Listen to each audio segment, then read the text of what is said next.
अस्सलामुअलैकुम, आप देख रहे हैं सेठी से सवाल। मैं हूँ सैयद आयशा नाज, मेरे साथ मौजूद है नजम सेठी साहब। अस्सलामुअलैकुम।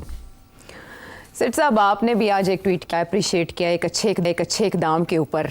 वो तो मैं आपसे पूछूंगी कि आपने उसमें से किसको अलग कर दिया, माइनस करके ट्वीट किया। लेकिन कल एक ऐलान हुआ, नवाज शरीफ साहब की रहनुमाई हुई, तो सियासी बातों के बजाय उन्होंने रिलीफ पे जोर दिया। आपने भी अप्रिशिएट किया कि उनका फोकस उस तरफ है। उस रिलीफ के बाद तो ऐसे जैसे शिकायतों के अंबार लग गए हैं, शिकवे आना शुरू हो गए हैं, बजाय ये कि अप्रिशिएट किया जाता कि कहीं ना कहीं से तो थोड़ी गुंजाइश अवाम के लिए पैदा हो रही है। प्यारी बीबी और प्यारे भाई ट्विटर पे ये बातें शुरू हो गई हैं। मुस्तफ़ा कमाल साहब ने प्यारी मरियम बीबी, पहले प्रेस कॉन्फ्रेंस करके नवाज शरीफ साहब को उन्होंने तनकीद का निशाना बनाया और उन्होंने कहा कि हम नवाज शरीफ साहब को पंजाब का नहीं पाकिस्तान भर का लीडर समझते हैं। उन्होंने कल की प्रेस कॉन्फ्रेंस करके अपना सियासी कद कम किया है, जिसके बाद मरियम नवाज साहिबा ने अपने ट्विटर पर उन्हें जवाब दिया, प्यारे मुस्तफ़ा भाई, पंजाब ने ये रिलीफ मुफ्त में नहीं लिया बल्कि आवाम के लिए पैसे देकर लिया है। 45 अरब रुपए अपने बजट से पंजाब ने अदा किए हैं, जैसे कल हमने ये बताया। हाफिज़ हमदुल्ला ने भी नवाज शरीफ साहब को तनकीद का निशाना बनाया और उन्होंने पूछा है कि रिलीफ सिर्फ पंजाब के लिए, बाकी सूबे क्या पाकिस्तान का हिस्सा नहीं है? वो सूबा जो बिजली पैदा करता है या बलूचिस्तान, आपने उनके लिए रिलीफ का ऐलान क्यों नहीं किया? गर्ज के हाफिज़ नईमुर रहमान साहब हो गए या और भी दीगर लीडर्स, उन्होंने इस मामले पर कि सिर्फ ये पंजाब की हद तक ऐलान क्यों हुआ, शहबाज शरीफ साहब ने क्यों नहीं पूरे मुल्क के लिए बतौर वज़ीर आज़म पैकेज का ऐलान किया? फिर जो आपका ट्वीट है वो अप्रिशिएट करता है मरियम नवाज साहिबा को, जैसे कल भी आपने बात की, और साथ ही वो एक्सपेक्ट आप कर रहे हैं मुराद अली शाह साहब से, यानी सिंध से। लेकिन आपने भी बलूचिस्तान और केपी को माइनस कर दिया। ये तासुब खुला तजाद नहीं? नहीं, मैं आपको बताऊं मसला क्या है। क्या? आपको पता है कि मैंने अपने प्रोग्राम में एक दफ़ा नहीं 3-4 दफ़ा एक मौक़िफ़ इख्तियार किया था। वो ये था कि प्राइम मिनिस्टर साहब, आप जो 400-500 अरब रुपए आपने रखे हैं MNAs के लिए, डेवलपमेंट उनके उसके लिए, उसको 1 साल के लिए फ्रीज़ कर दें। और साथ ये भी मैंने कहा था कि जो PSDP है, पब्लिक सेक्टर डेवलपमेंट प्रोग्राम, जिसके अंदर कुछ 1600 अरब रुपए रखे थे, फिर कम करके 1200 हुए, मैंने कहा था इसको भी आप कम करें। कोई ज़रूरत नहीं है इस साल एक साल अगर आप कोई नई डेवलपमेंट नहीं करेंगे, कोई नए अंडरपासेस नहीं बनेंगे, कोई सड़कें ठीक नहीं होंगी, तो इसको भी 1 साल के लिए मुलतवी कर दें। और जो पैसे आप बचाएंगे PSDP से और MNAs से, ये मेहरबानी, और आप गवर्नमेंट एक्सपेंसेस वैसे ही कम करने जा रहे हैं कुछ मिनिस्ट्रीज वगैरह, तो ये पैसे आप गरीब आवाम की और मिडिल क्लास के लिए मुहैया करें। और आपने जो टैक्सेस लगाए हैं सबसे लोएस्ट अर्नर्स को, वो टैक्सेस को रिवर्स करें। और ये जो बिजली सबके लिए इतनी महंगी हो गई है, मेरे लिए महंगी रहने दें, मेरे लिए टैक्स रेट भी महंगा रहने दें, मगर जो लोग 200, 300, 400 वाले यूनिट्स वाले हैं, उनके लिए प्लीज़ ये उनको सहूलत देनी चाहिए, because they are under enormous pressure और जेन्युइनली बड़ी तकलीफ़ हो रही है। और ये आपकी सियासत के लिए भी अच्छा नहीं है, पाकिस्तान के लिए भी अच्छा नहीं है। तो ये कुर्बानी आपको करनी पड़ेगी। और IMF को आप समझा लीजिएगा कि हमने अगर 10 रुपये कम किए हैं PSDP से या किसी और चीज़ से, तो हमने वो जो है उधर से कम करके इधर डाल दिए, तो खसारा जो है वो बढ़ेगा नहीं। ऐसे नहीं होगा कि हमने जो टारगेट्स मीट करने हैं, टैक्स के टारगेट्स और रेवेन्यू के टारगेट्स, वो कम नहीं होंगे। अलबत्ता ये ज़रूर है कि इधर से निकाल के इधर हमने डाल दिया, तो ये आप पॉलिसी इख्तियार करें। अच्छा, तो मैंने 1 दफ़ा नहीं, 2 दफ़ा, 3 दफ़ा मैंने ये बात कही। अच्छा, तो अब मुझे ज़ाहिर है बड़ी खुशी हुई जब मैंने देखा कि पहले मियाँ साहब ने, शहबाज साहब ने वो 3 माह के लिए एक छोटा सा पैकेज दिया। जी, जुलाई में उन्होंने दिया। मैंने फिर भी अपनी मौक़िफ़ नहीं बदला। मैंने कहा ये बहुत थोड़ा है, इसको और बढ़ाएं। और आपने टैक्स के बारे में कुछ नहीं किया। जिसकी तनख्वाह 50,000 रुपये है या लाख रुपए महीना है, उनसे कोई टैक्स मत लें। आप जो 2 लाख रुपए महीने वाले भी हैं, उनसे 5,000 टैक्स ले लें, सिर्फ ये कि वो एक टैक्स नेट में आ जाए। मगर बहुत बोझ है, GST लग गया है, इनडायरेक्ट टैक्सेशन बढ़ गई है, महंगाई इतनी ज़्यादा है। तो प्लीज़ आप अपने खर्चे जो हैं वो कम करें जी। और रेवेन्यू को जो आपको मिल रही है वो फिर थोड़ी कम हो जाएगी, मगर क्योंकि खर्चे कम हो जाएंगे तो फिर भी इक्विलिब्रियम बैलेंस रहेगा। तो एक इकोनॉमिक पॉलिसी के तहत और सियासी तौर पे ये मैं बात कर रहा था। तो उसके बाद मेरी चिड़िया ने खबर दी कि बात जो है वो पहुंची है कहीं तक, और वहाँ कुछ बहस शुरू हो गई है, डिस्कशन शुरू हो गई है कि हाँ शायद कुछ हमें करना चाहिए। तो ज़ाहिर है मुझे बड़ी खुशी हुई। फिर जब ये अनाउंसमेंट ये हुई कि मरियम नवाज़ शरीफ ने ये फ़ैसला किया कि उन्होंने रिलीफ देनी है 45 अरब रुपए की, जी। और वो पंजाब के लिए। तो जाहिर है ये तो फिर तवक्को थी कि बाकी लोग कहेंगे जी पंजाब में क्यों सेलेक्ट किया तुझे, बाकी लोग क्यों नहीं, उनके लिए क्यों नहीं किया। तो वो सवाल तो जायज़ है, मगर उसका जवाब अब ये है, जो मुझे समझ आ रही है, जो बात हुई है वो ये है कि आपको पता है कि एक पूरी मुहिम चल रही है कि NFC अवार्ड को एडजस्ट किया जाए, जी। है ना ऐसे? जी। ठीक ठाक लोग, मुफ्ता इस्माइल कह रहा है NFC अवार्ड में बहुत पैसे प्रोविंसेस को चले जाते हैं, नजरसानी कर लें। हाँ, वो उसको कट करें, हाँ। वो फार्मूला वापस करें, लेके आए, फेडरल गवर्नमेंट के पास पैसे कुछ नहीं बचता, कुछ नहीं बचता। और फेडरल गवर्नमेंट ने बात की प्रोविंसेस के साथ कि भाई इसको ज़रा रिव्यू कर लेते हैं, प्रोविंसेस ने ना कर दी। सबसे आगे ना करने वाले सिंध प्रोविंस, अच्छा। और हमेशा सिंध प्रोविंस सबसे आगे होती है, वो कहती है नो, क्योंकि वहाँ गवर्नमेंट जो है वो हमेशा पीपल्स पार्टी की होती है, और पीपल्स पार्टी की मौक़िफ़ ये है और MQM का मौक़िफ़ ये है कि हमारे पैसे बढ़ने चाहिए, कम नहीं होने चाहिए। वो कोई गुंजाइश देने के लिए तैयार नहीं है। अच्छा। और इसीलिए कालाबाग डैम भी नहीं बनता, और भी कोई इस किस्म के प्रोजेक्ट्स रुक जाते हैं, बिकॉज सिंध अपोज करता है उसको। अब वो बाकी पॉलिटिक्स क्या है अपोज की और क्या नहीं है, बट बेसिकली कुछ ऐसे नेशनल प्रोजेक्ट्स हैं जिनको प्रोविंसेस अपोज करते हैं, खसूसन KP और सिंध, और वो इसीलिए करते हैं, वो समझते हैं इसमें पंजाब का फ़ायदा है। अच्छा। हालांकि वो सारे पाकिस्तान का फ़ायदा होता है उससे, मगर चले एक मौक़िफ़ है, उन्होंने भी अपनी कंस्टिट्यूंसी रखनी है। तो यहाँ फिर ये बात चल रही थी, IMF ने ये कहा कि अच्छा अगर वो नेशनल फाइनेंस कमीशन अवार्ड को एडजस्ट नहीं करते और पैसे कम नहीं लेते और वो आपको आइनी तौर पे देने पड़ रहे हैं, तो फिर ऐसे करें कि जब बजट ख़त्म होता है, साल ख़त्म होता है, तो जो पैसे बच जाते हैं प्रोविंसेस के पास, जो वो खर्च नहीं करते अपने, जो उनके पास पैसे आए हुए होते हैं, कुछ उनके अपने बजट के पैसे होते हैं। अच्छा। और कुछ नहीं, काफ़ी सारा हिस्सा होता है जो फेडरल गवर्नमेंट से NFC अवार्ड के ज़रिए मिलता है उनको। तो हर पंजाब के अंदर 400-500 अरब रुपए, 300, 400, 300, 400, 500, 200, इतने हर साल पैसे बच जाते हैं जो खर्च नहीं होते। अच्छा। तो वो पंजाब गवर्नमेंट अपने पास रख लेती है, वापस नहीं करती। IMF का ये कहना था कि जो पैसे आपके पास बच जाएं ये वापस कर दिया करें फेडरल गवर्नमेंट को, क्योंकि उनका खसारा जो होता है वो ओवर स्पेंड करते हैं, तो ये फिर बैलेंस हो जाएगा।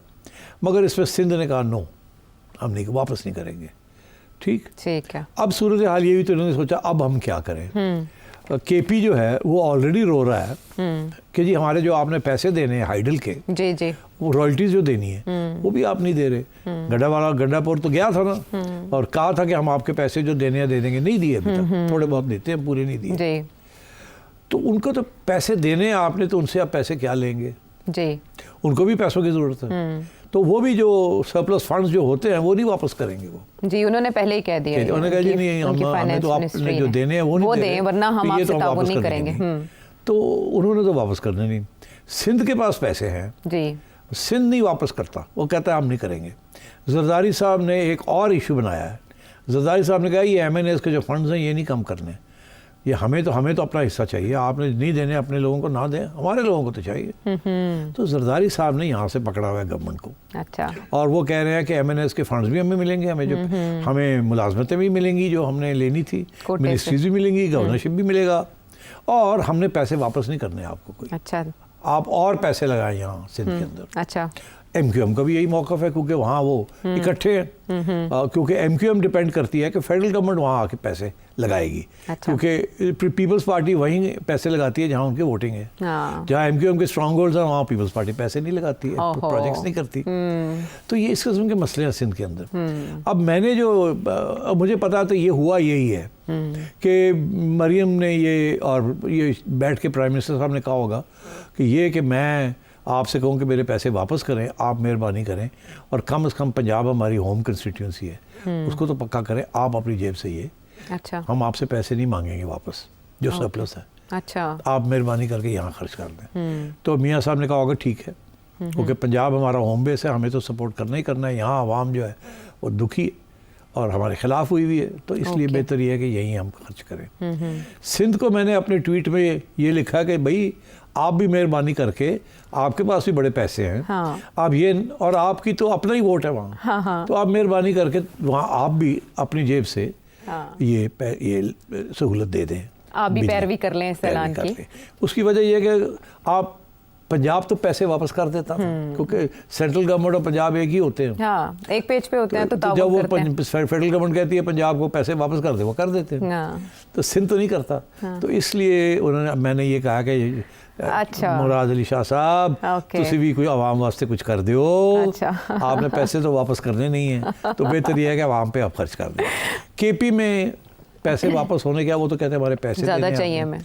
और बलूचिस्तान में तो सब्सिडी दी जाती है वैसे ही, बिकॉज एक पस मंज़र इलाका है and it's also very poor, and so that is why उसका जिक्र मैंने नहीं किया। उनको बेचारे के पास तो अपने पैसे होते ही नहीं हैं, सारे के सारे पैसे जो है वो फेडरल गवर्नमेंट के होते हैं। आपको याद होगा कि जब जरदारी साहब प्रेसिडेंट थे और पीपल्स पार्टी की गवर्नमेंट थी 2008 से लेकर 2013 तक, तो उन्होंने 100 अरब रुपए आगाज़ हकूक बलूचिस्तान पैकेज दिया था। तो वो बेचारे तो गरीब हैं, उनसे आपने क्या पैसे लेने हैं। अब ये बात तो मैंने एक्सप्लेन कर दी, क्यों मैंने पंजाब की तारीफ़ की और क्यों मैंने शाह साहब को कहा कि शाह साहब कुछ भी जेब खोलो और आवाम के लिए कुछ करें, और ये आवाम आपकी है, ये आपकी है। अच्छा, अब ये MQM वाले जो हैं, ये तो जाहिर है। अब आइए जमात इस्लामी को क्या तकलीफ हुई जी। जमात इस्लामी ने तो प्रोपेगेंडा पॉइंट बनाना है, ठीक है ना, ये एक ही गल हुई। दूसरी बात यह है कि जमात इस्लामी कराची में उनकी ज़्यादा अहमियत है कंपेयर टू लाहौर और पंजाब। KP में भी वो हार चुके हैं, बलूचिस्तान में भी उनकी कोई खास नहीं है। कराची में उनकी एक रिवाइवल हुई है जी, तो वो बड़े कंसर्न्ड है, लाइक MQM हाफिज साहब की वजह से। हाँ, जो भी है। अच्छा, नहीं मिस सॉलिड। हाँ, तो मौलाना ठीक ठाक है, जो नए लीडर्स हैं उनके, तो वो पॉपुलिस्ट हैं। तो मैं समझता हूँ कि उनका भी बनता था ये कहना कि जी यहाँ भी पैसे खर्च करें। मगर मेरा ख्याल है कि उनका बेहतर ये बनता है कि वो शाह साहब को कहें, पीपल्स पार्टी को कहें कि जी इतने भी पैसे खर्च करो, सही जगह मुतालबा करें। हाँ, वहीं मगर वो अच्छा होता है ना फेडरल गवर्नमेंट को अटैक करना। It's always good idea to do that. तो फेडरल गवर्नमेंट दबाव डाल दे, मतलब फेडरल गवर्नमेंट दबाव नहीं डाल सकती सिंध गवर्नमेंट के ऊपर। अच्छा, तो जरदारी साहब दबाव डाल रहे हैं ना फेडरल गवर्नमेंट के ऊपर। अच्छा, तो फेडरल गवर्नमेंट कौन होती है वहाँ करने वाली? जिस दिन जरदारी साहब ने कहा खुदा हाफिज, तो फिर फेडरल गवर्नमेंट भी गई। तो इसलिए जरदारी साहब ने यहाँ से जानते कितने हो तुसी पंजाबी हो। अच्छा, समझ आ गई। पाकिस्तान के बाद ही खपेगा, पहले सिंध से खपेगे और पैसा खपाओ। हाँ, तो ये इस किस्म की इशू है। हाँ, लेकिन इसमें जो मुस्तफ़ा कमाल साहब है, उन्होंने जवाब भी मरियम साहिबा को यही आप वाला दिया है कि अगर सिंध हुकूमत का बर्ताव पिछले 15 साल से अच्छा होता तो हम आपके पास ना आते। तो ठीक है ना, वहीं एहतजाज करें, वहाँ लॉन्ग मार्चेस करें, लड़ाई झगड़े करने हैं तो करें वहाँ। लेकिन जमात फेडरल इस्लामी गवर्नमेंट कुछ नहीं कर सकती वहाँ, नहीं कर सकती। हमें उसकी वजह समझ आ गई। हाँ, मजबूरी है ना, वो हिलने नहीं देते जरदारी साहब, ऐसी बात है। वो कहते हैं इत्थे ना आना, साडा घर है। हाँ, सप्लाई लाइन है, काट देंगे, इत्थे नहीं आ सकते। तो जमात इस्लामी का ये कहना कि रिलीफ कुछ महीनों पे नहीं होना चाहिए था, ये बड़ा इंपॉर्टेंट पॉइंट है। आई थिंक रिलीफ इसलिए उन्होंने ये गर्मियों के मौसम में दी है। पहले शहबाज साहब ने भी 3 महीने की दी थी, इन्होंने भी, क्योंकि विंटर के अंदर कंजम्पशन गिर जाती है। अच्छा। समर के अंदर पंखे भी ज़्यादा चलते हैं, फ्रिज भी ज़्यादा चलते हैं, फ्रीजर्स भी ज़्यादा चलते हैं, AC ज़्यादा चलते हैं। वैसे ही बहुत गर्मी होती है तो बिजली बड़ी कंज्यूम होती है। विंटर के अंदर बिजली कंजम्पशन गिर जाती है। तो उस वक्त जो लोग इस वक्त जिनके 400 यूनिट का बिल आ रहा है, उनको विंटर के अंदर 150-200 का बिल आता है। तो आई थिंक वहाँ इतना ख़तरा नहीं है। अच्छा। खतरा यही समर मंथ्स में था। काश के ये 3 महीने पहले कर देते, या पहले सोच के ये करते ही ना जो गलत काम किया, कि लगा दिया और अब जाके सॉरी करके तो अब कर रहे हैं जब गाली पड़नी शुरू होगी। इनमें इतनी अकल नहीं है कि भाई कोई ऐसा काम मत करो जहाँ गाली आपको पड़नी है और जुल्म कर रहे हैं आप। जी। पहले ना करते। तो मैं ये समझता हूँ कि ये बैड पॉलिसी प्लानिंग है, and that's what has happened. But चलें, देर आया दुरुस्त आया, कुछ तो दिया। मैं तो अभी भी प्रेशर डाल रहा हूँ via my personal contacts and also कि शहबाज साहब ये काफ़ी नहीं है, करो और कुछ। चले, अच्छा, वो और मैं उन पे प्रेशर डाल रहा हूँ कि वो जो सैलरी वाला चक्कर है ना, वो उधर आपने अपनी ट्वीट में भी लिखा है और आप बहुत अरसे से जोर दे रहे हैं ये भी ऐसा इकदाम होगा। लेकिन वही बात कि पहले लगा दिया और फिर कम कर दिया, कम से कम क्रेडिट लेने का तरीका तो वो सीखें। नहीं सीखते। हाँ, और इमरान खान साहब के दौर में जब कोरोना के लिए ऐलान किया गया था तो तब सिंध हुकूमत ने पहला कदम उठाया था और बाद में उसको फॉलो किया इमरान खान साहब ने और आगे लेकर चले। इससे पहले कि सिंध को ये ऐलान करके नंबर ले जाए चाहिए शहबाज शरीफ साहब को, उन्होंने ऐलान तो कर दिया है कि वो कोई 5 साल मनसूबा लेकर आ रहे हैं, उसमें वो रिलीफ पैकेज का भी ऐलान करेंगे। चले, अच्छे की उम्मीद रखते हैं। लेकिन याद किया इमरान खान साहब को, तो इमरान खान साहब को 4 साजिशें याद आ रही हैं। अच्छा, जी, सिर्फ 4 कम है? सिर्फ 4 तादाद कम होती है सिटी साहब? खान साहब एक साजिश मार देती है। खान साहब हर रोज एक नई साजिश की बात करते हैं, तो खान साहब के लिए तो 4 neither here nor there. चले anyway, एक आदमी लेटेस्ट जो है, हाँ, एक आदमी उसके खिलाफ 4 साजिशें ओए गिरा नहीं सके। ओए मेरा ख्याल है मैं एक एक करके आपको बताती हूँ साजिशें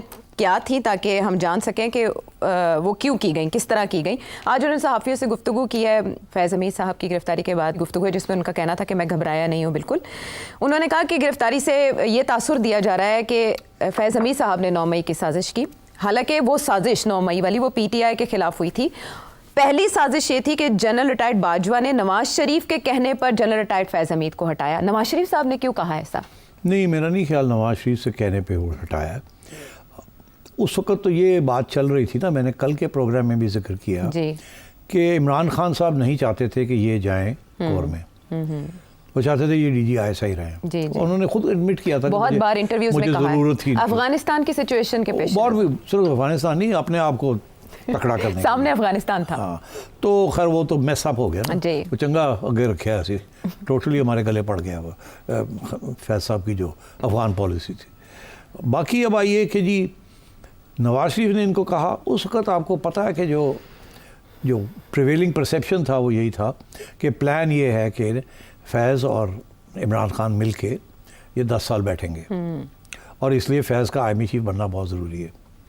ठीक, ये सिर्फ नवाज शरीफ की बात नहीं थी, ये तो सब हर तजियाकार भी यही कह रहा था कि वहाँ प्लानिंग यही हो रही है जी।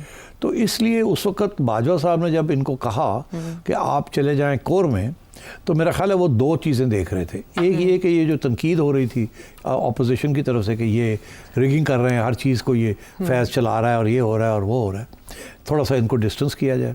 और दूसरा ये भी था कि अगर फैज़ ने आर्मी चीफ बनना है तो ये ना हो कि फ़ौज के अंदर कोई डिसएग्रीमेंट हो जाए कि एक बंदा है उसने कभी कोर कमांड नहीं की तो उसको आप आर्मी चीफ बना रहे हैं।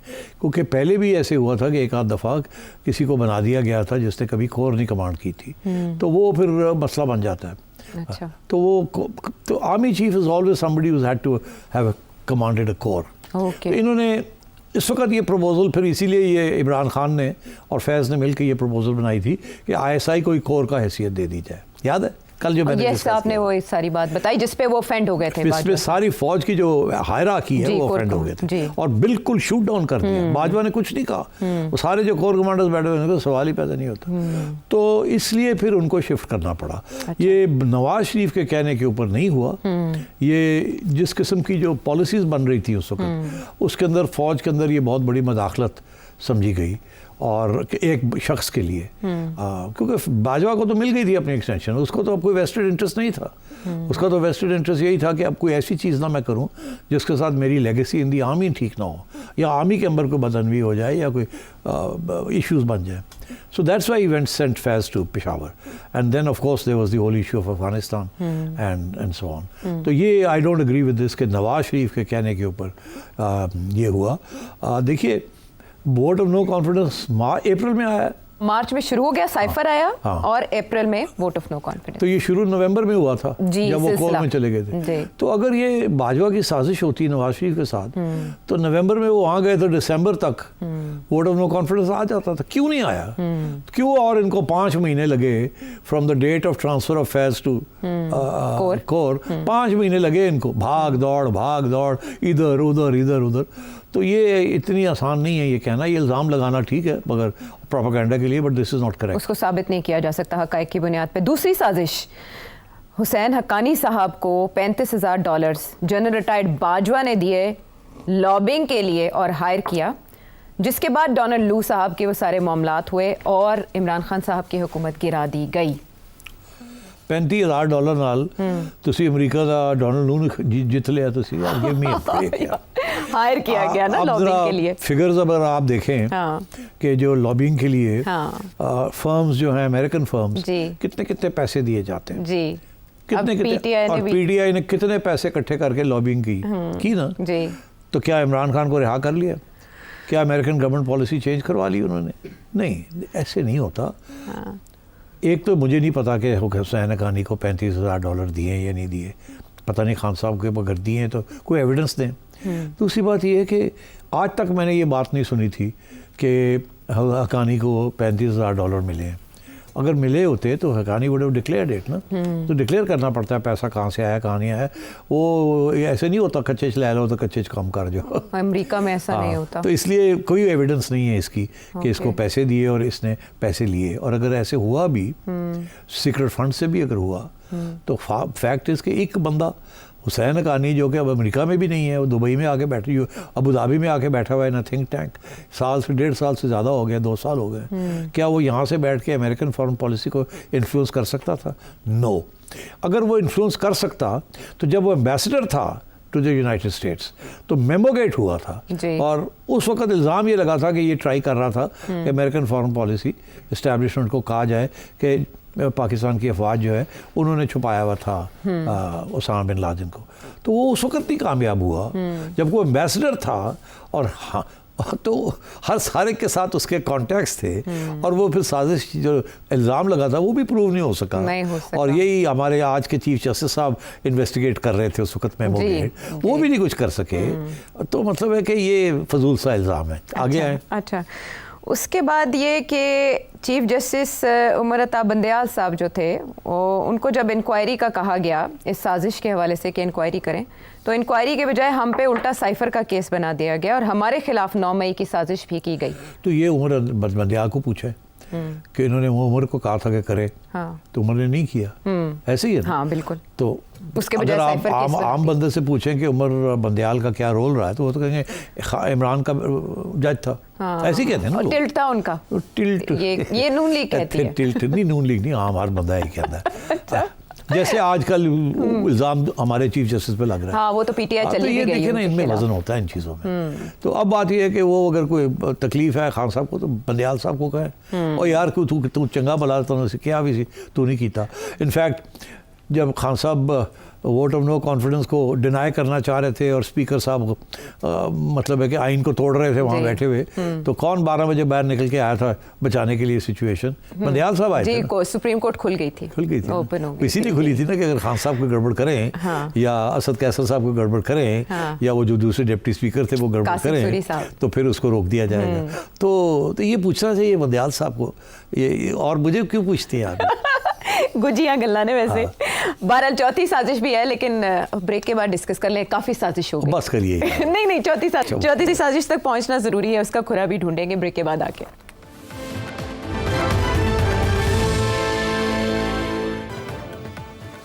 शो में एक बार फिर खुशामदेद। और चौथी साजिश ये कि इलेक्शन चोरी किया गया और हमने इतनी बार डिमांड किया कि आप इसको इन्वेस्टिगेट करें। तो वो जो चीफ जस्टिस सबके हैं वो तो सिकंदर सुल्तान राजा साहब चीफ इलेक्शन, उनकी तारीफ़ कर रहे हैं। इलेक्शन को क्यों नहीं तहकीकात करके बताया जाता कि खान साहब को पता है कि इलेक्शन कैसे चोरी होते हैं, तो इसलिए ये जो इल्ज़ाम वो लगा रहे हैं इसमें वज़न है। क्योंकि खान साहब ने मिल के 2018 की इलेक्शन चोरी की थी, फिर जहांगीर तरीन के जहाज़ के अंदर लोगों को तोड़ के लेके आए थे, उसके पीछे सारा जनरल फैज़ थे। वो इलेक्शन तो नवाज़ शरीफ की पार्टी ने जीती हुई थी, तो उसके ऊपर फिर इन्होंने कोई इंक्वायरी भी नहीं होने दी खान साहब ने जब एक दफ़ा आ गए थे, क्योंकि सारी इस्टेब्लिशमेंट इनके साथ थी। तो अब बात यह है कि अब उनको वो तो भूल गए हैं, इसीलिए चीखते हैं ना नून लीग वाले के साढ़े नाल होया की तुसी। तो अब ये है कि the boot is on the other foot. अब खान साहब को समझ आ गई है कि जैसे उस वक्त मेरे हक में हुआ था इस दफ़ा मेरे ख़िलाफ़ हो गया। तो अब इसका जवाब अब मैं कहाँ से दूँ? इसका जवाब उनको पता है कि जवाब क्या है। 4 साल उन्होंने एक रिग्ड इलेक्शन के बेसिस के ऊपर हुक्मरानी की, अब ये 2-3 साल ये लगा लेंगे।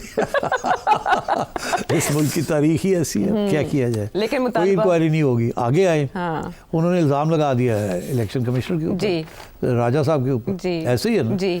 तो उससे पहले मेरे जैसे लोग हम इल्ज़ाम लगा रहे थे उस वक्त कि 6 साल जो चीफ इलेक्शन कमिश्नर रहे हैं, कौन? सरदार रज़ा साहब। सरदार रज़ा साहब 6 साल उन्होंने बाबर की petition on funding, foreign funding case, 90 hearings भी नहीं, उन्होंने फैसला होने नहीं दिया। क्यों नहीं होने दिया? इस्टेब्लिशमेंट कह रही थी कि नहीं करना है इमरान खान को डिस्क्वालीफाई।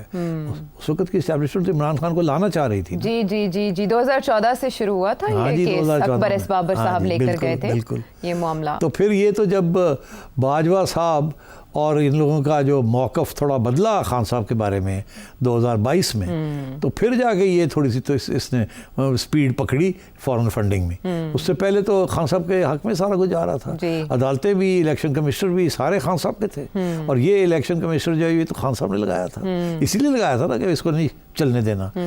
ऐसे ही है ना। तो वो फिर जब वो तब्दीली आती है तो फिर सारे इधर उधर हो जाते हैं। तो खान साहब को इसका भी पता है, इसीलिए वो ये कह रहे हैं कि इलेक्शन कमीशन गड़बड़ कर रहा है, क्योंकि 2 इलेक्शन कमीशनर्स ने इनके हक में बड़ी गड़बड़ की है। जजेस भी ऐसे करते रहे। That's the law of this politics of this country. और खान साहब से बेहतर कौन जानता है।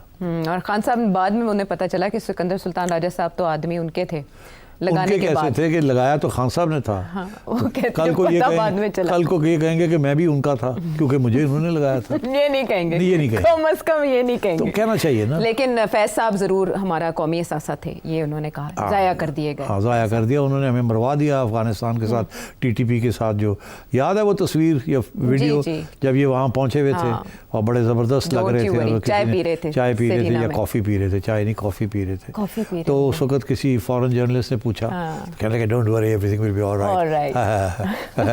वो चंगा ऑलराइट साडे गले पे है, बंदे हर रोज 6 मारे जाते हैं इन्हां दी पॉलिसीज दी वजह से। वो एक अलग बखेड़ा है। केपी के अंदर और फाटा के अंदर बड़ा एहतजाज किया लोगों ने कि ये आपने क्या किया है, इनको वापस ले आए हैं, इनको यहाँ बैठा दिया है, ये आगे जाके गड़बड़ करेंगे। ये उनकी सोल्यूशन थी। तो वो तो हमारे गले पड़ी हुई है। शायद वो भी जाती मकासद के लिए हो सकती है। अब छोड़े, जाती था या बैड प्लानिंग थी या मौका परस्ती थी कि किसी तरीके के साथ। चलें, अभी वो तहकीकात उनसे हो रही हैं, क्या पता इसमें से भी बहुत कुछ निकले, हम इंतज़ार करेंगे। जल्दी अगर क्विकली हम ये उनके इंटरव्यू के बाकी मुंदरजात देखें तो ऑक्सफोर्ड यूनिवर्सिटी के वाइस चांसलर का इलेक्शन लड़ना चाहते हैं इमरान खान साहब। उससे पहले बाहर आर्टिकल्स भेज के उन्होंने हुकूमत की नाक में दम किए रखा। ये वाइस चांसलर क्यों बन रहे हैं? Brilliant strategy. For what? To keep in the limelight. Khan साहब का जो सपोर्ट बेस है, ये मैं पहले भी कहा कि पाकिस्तान के अंदर तो सपोर्ट बेस ठीक ठाक है और बाहर इससे भी ज़्यादा ठीक ठाक है।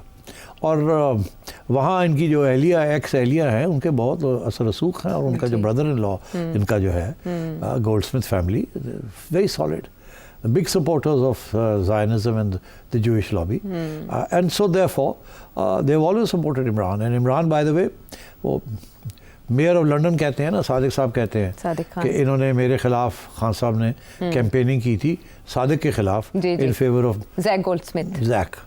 तो मतलब है कि इनका तो बड़ा क्लियर कट इंक्लिनेशन या प्रेफरेंसेस, या तुम जैसे कहती हो टिल्ट। आजकल टिल्ट शिल्ट कोई नहीं होता, कोई टिल्ट नहीं होता। डजन बेशर्मी के साथ लोग इधर भागते हैं, इधर रहते हैं। टिल्ट विल्ट कोई नहीं है, ये सारे ड्रामे हैं। यस और नो, ब्लैक एंड वाइट। अच्छा, अब I think it's brilliant because I tell you what will happen. अगर तो कोई रूल्स इनको रोकते नहीं हैं और ये इनको नॉमिनेशन इनकी एक्सेप्ट हो जाती है, तो then he will win the election. अच्छा, अगर if he wins the, because वो पीटीआई वाले बम्बार्ड कर देंगे ना, और they will just take over the whole thing. This will be a big coup, purely the propaganda side, कि जी उनको नॉमिनेट कर दिया गया। अब एंड बहुत बड़ी एजाज़ होगा अगर ये इनको इजाज़त दी जाए और ये बन भी जाते हैं इन एब्सेंशिया। So, मगर I doubt it. I think rules will stop this from happening. But अगर ये हो जाता है, it will be a very big issue.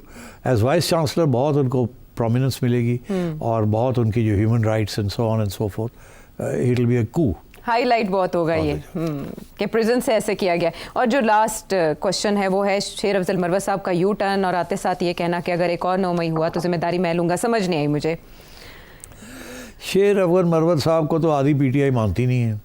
अब वो चले गए हैं खान साहब के पास जी, और आके वो ये कह रहे हैं कि खान साहब ने मुझे ओके कर दिया, गले भी लगाया, गले भी लगा लिया। और उन्होंने कहा मैं जिम्मेदारी लूंगा, खान से मशवरा किए बगैर मैं अगर कुछ ऐसा एहतजाज हुआ तो मैं गए मशवरे के लिए, आके कहा मैंने मशवरा नहीं किया और अब मैं ये करने जा रहा हूँ। मतलब ये है कि जो भी होएगा मैंने फाड़ लेना उन्होंने और ये तो केस ना करना। तो अब मेरा ख्याल है इतनी वहाँ बगिंग शगिंग हुई हुई है कि अगर इन्होंने कोई बातें भी की हैं तो अब वो नहीं ना सुपरिटेंडेंट, वो नहीं अब सपोर्ट बेस रही जो उस वक्त थी। अब मुश्किल हो जाएगा इनको ऐसी बातें करना। पहले तो वी लॉगर्स बड़े मज़े ले रहे हैं, कह रहे हैं कि खान साहब को फ़ोन दे दिया गया था। अच्छा। और वो टॉयलेट में बैठ के लंबी लंबी बातें करते थे। किससे करते थे? सारे इंस्ट्रक्शन देते थे जिसको भी देते थे। अच्छा। कुछ लोग तो ये भी स्पेकुलेट कर रहे हैं कि ये लोग जो भाग रहे हैं अब हमाद अजहर जैसे, जी। उनके साथ भी बातें होती होंगी और अब वो रिकॉर्ड मिल गया होगा तो अब हमाद अजहर को भी कांपे टांग रही होंगी कि यार वो मैं भी फड़िया जाऊंगा ये बीच। तो हो सकता है, I don't know, I am not making any. नहीं, वो व्लॉगर्स की बात कर रहे हैं, बड़ा इंटरेस्टिंग है वैसे ये पॉइंट। व्लॉगर्स कह रहे हैं, बट एकदम हमाद अजहर का अनाउंस करना और उसके बाद एक और भी 2-3 लोग, हालांकि ठहरा जा सकता था। बिल्कुल, इसमें क्या, what was the big deal? तो कुछ ना कुछ तो इसमें दाल में काला होगा ना। तो मेरा ख्याल है ये वो उसी किस्म की सिचुएशन हो रही है कि बहुत से लोग जब पकड़ दकड़ शुरू हुई तो बहुत से लोगों ने कहा जी हम छोड़ रहे हैं पार्टी। बड़े नाम है ना, फवाद चौधरी से लेके और भी बड़े नाम, जैदी साहब हैं, एक्स गवर्नर सिंध हैं, so on and so fourth, सब भाग गए। मगर एक्चुअली दिलों में नहीं भागे वो सिर्फ बचने के लिए उन्होंने ये बयानबाजी कर दी। कल को खान साहब फिर कहीं ना कहीं नज़र आते हैं बाहर तो ये सारे लपक के पहुंच जाएंगे और कहेंगे साढ़े ऐ सानू लित्र लाया तो असी की करते, असी तो तोड़े मजबूर सी, हाँ असी मजबूर सा। तो ये लाइन चलेगी। तो अभी तो फवाद चौधरी तो लगा हुआ है कोशिश करने, जैसे उन्होंने मरवत को कह दिया ओके, वो मेरा ख्याल है फवाद भी पहुँच जाएगा और पहुँच जाएगा जिस दिन वो पहुँचा बाहर आके कहेगा सब ठीक है, मैं और कारकुन है वो है। तो पता नहीं, कुछ व्लॉगर्स तो कह रहे हैं हुण गल्लां नहीं रही नहीं, वो गल्लां नहीं रही है, पर चौधरी अंडर एस्टिमेट ना करो फवाद। अच्छा, ओहो फवाद जैसा चलाको मासी है कोई नहीं। और उसने जाके खान के उत्ते भी जादू करना है, उन्हें कुछ मैनू गालां कढ़नियां ने, किसी होर लोगों नूं गालां कढ़नियां ने, खान बड़ा खुश हो जाएगा। अच्छा। हाँ, उसके बाद खान कहेगा अच्छा जा कोई गल नहीं कोई गल नहीं। उन्हें बाहर आके उन्हें फिर सब नूं तितर बितर कर देना, उन्हें हर रोज़ मीडिया ते होना है। ये सारे जड़े मीडिया ते बेचारे आ रहे हैं फारग हो जाएंगे। फवाद चौधरी लगे हुए, बोलते तो वो बहुत अच्छा है, गुफ्तगू के तो माहिर है। हाँ, तो ये है। मुझे नहीं पता था वैसे, वो जर्नलिस्ट के तौर पे उनको देखा है वकील के, मुझे नहीं पता था उनको कोई जादू भी आता है। जादू कोई नहीं, जुबान। अच्छा, जुबान चलती है। अच्छा, और जादू करती है, और जादू माहिर हैं एक चीज़ के जिसका नाम मैं नहीं ले सकता। चले ये छोड़े जाते हैं अपनी ऑडियंस पे। आप ज़रा बताइएगा कमेंट्स में कि सेठी साहब किस बात की तरफ इशारा करें। हम वापस आते हैं ब्रेक के बाद।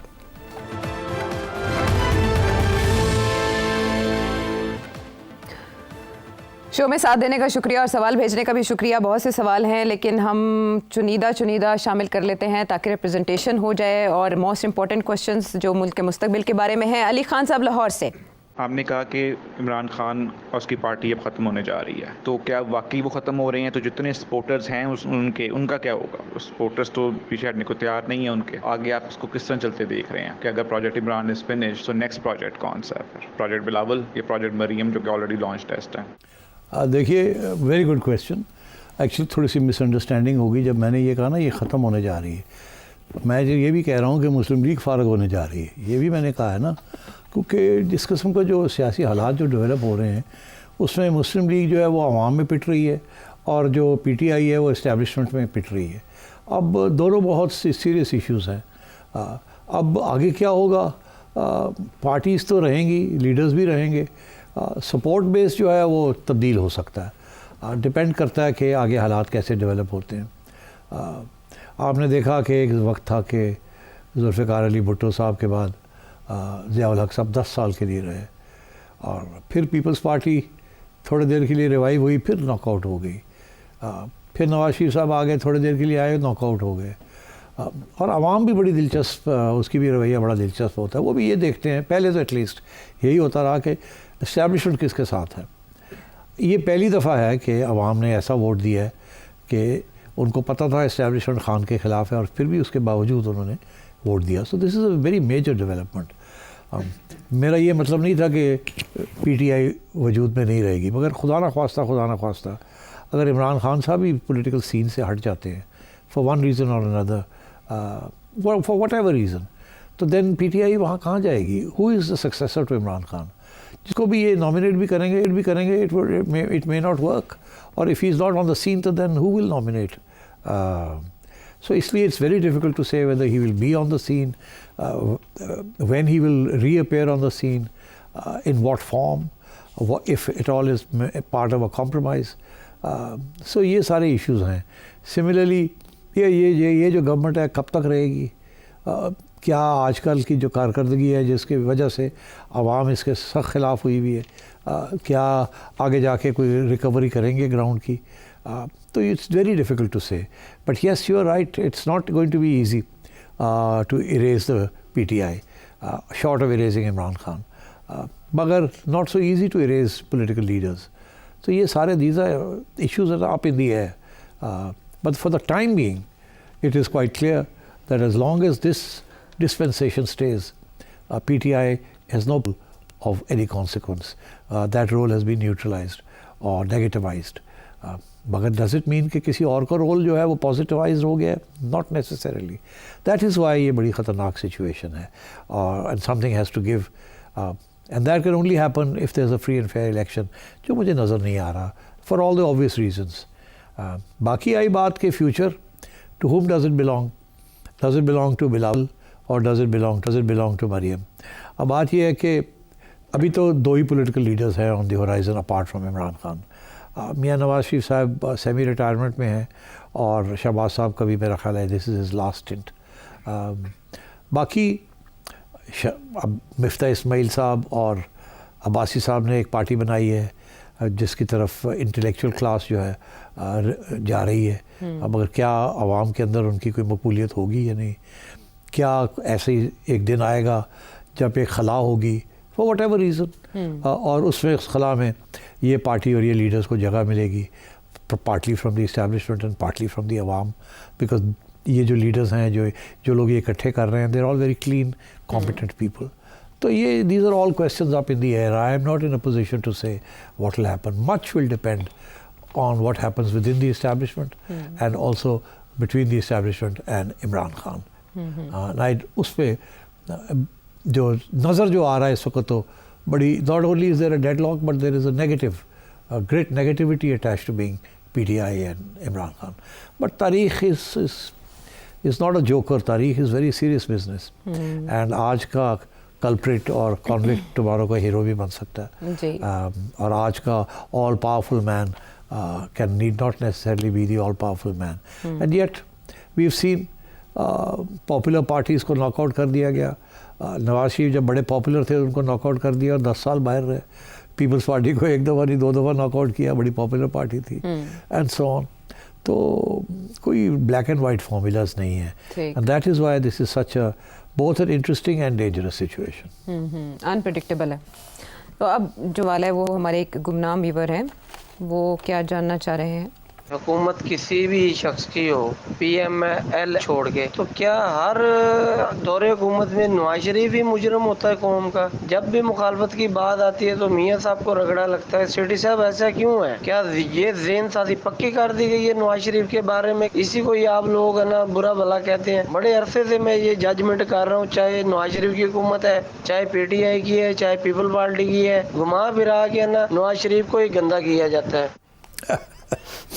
एक नूनी क्वेश्चन आ गया. अच्छा बात यह है जी कि आप को याद दिलाना चाहूँगा कि नवाज शरीफ को तो किसी ने सुना भी नहीं हुआ था 80 की दिहाई में. जस्ट ऑल ओवर सडन इनको चीफ मिनिस्टर बना दिया गया इन्हें, मार्शल और रेशीम. तो उस वक्त तो पीपल्स पार्टी थी. तो आपका ये कैसे कहना कि हमेशा नवाज शरीफ के ख़िलाफ़ ही होता है? पीपल्स पार्टी को भी बड़े दुख है, उनके साथ भी बड़े जुल्म हुए हैं. उनका एक लीडर को एक्सिक्यूट कर दिया, एक और लीडर मारा गया, तीसरी लीडर ही इनको ऐसे वो भी मारी गई. देयर बड़ी सेक्रीफाइसेस हैं पीपल्स पार्टी की और बड़ी पॉपुलैरिटी थी पीपल्स पार्टी की. तो कैसे आप कह सकते हैं कि हमेशा नवाज शरीफ साहब ही? इनफैक्ट एक वक्त ऐसा था कि मियाँ साहब जो थे वो इस्टेब्लिशमेंट के साथ थे और पीपल्स पार्टी की पिटाई हो रही थी. वो तो बाद में जब चार्टर ऑफ डेमोक्रेसी के बाद थोड़ी सी तब्दीली आई. Otherwise the People's Party has always been at the receiving end. Let's be fair. तो अब हाँ ये ज़रूर है. आपने कहा जी मियाँ साहब को हमेशा ये किया गया. यस, मियाँ साहब 3 दफ़ा निकाले गए. तो आपका ख्याल है पीपल्स पार्टी उनके साथ क्या हुआ? भुट्टो की गवर्नमेंट निकाली गई, उसके बाद बेनज़ीर की भुट्टो साहिबा की 2 दफ़ा निकाली गई. 3 दफ़ा तो उनका भी स्कोर नवाज शरीफ जैसा ही स्कोर है. मगर फिर उसके बाद 2013 में जब 2008 से 2013 में भी उनके एक प्राइम मिनिस्टर को उड़ा दिया गया. वो बच गए जरदारी साहब, उनके पीछे पड़े हुए थे कि जी किसी तरीके से उनको उड़ाया जाए. वो प्रेसिडेंशियल इम्यूनिटी लेके बैठे हुए थे और प्राइम मिनिस्टर को कहा जा रहा था कि आप स्विस कोर्ट्स को लिखें कि इनको पकड़ें. और उन्होंने कहा नहीं करूँगा, तो उनको प्राइम मिनिस्टर को उड़ा दिया। तो पीपल्स पार्टी ने भी बड़ी सफरिंग की है, ये नहीं है कि सिर्फ मियाँ साहब ने। बात सारी ये है कि जब इस्टेब्लिशमेंट ये फैसला कर लेती है कि ये बंदा ठीक नहीं है या ये पार्टी ठीक नहीं है, तो फिर उसको वो पनिश करती है, सज़ा देती हैं और उनको आउट कर देती हैं। तो ये तारीख़ रही है हमारी। तो मियाँ साहब के दुख अपनी जगह पे और पीपल्स पार्टी के भी बड़े दुख हैं, और अब खान साहब के भी दुख शामिल किए जाएंगे। बात सिर्फ इतनी है कि आपका दिल किसके दुख को ज़्यादा महसूस करता है। अगर आप मज़ीद कुछ जानना चाहें तो नंबर है आपके सामने, इस नंबर पर अपना मैसेज, अपना सवाल, अपने नाम और लोकेशन के साथ भेजिए, हम आपको लोकेट नहीं करेंगे। अगले प्रोग्राम तक के लिए अल्लाह के बाद।